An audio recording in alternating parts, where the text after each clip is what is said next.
En una primera instancia nos sorprendió porque estos números duplican al número del desafío Ruta 40, que lleva ya como 5 ediciones. 4,5 sobre 5 ha dado una nota importante a la organización. El 100% desea participar el próximo año y el 100% recomendaría participar en la próxima edición. Y encontramos un porqué de la difusión, y creo que fue un acierto, es la fecha en que se realizó. En julio es el verano europeo, entonces estamos justamente en la situación opuesta.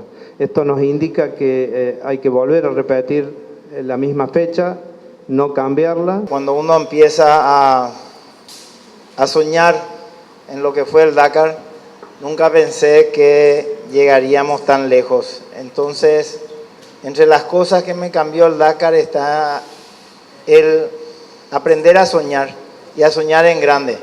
Soñé con correr un Dakar, soñé con terminar el Dakar, soñé con el desafío guaraní, lo hicimos y ya vamos por la segunda edición ahora y seguimos soñando con el Gran Dakar que pise nuestras tierras.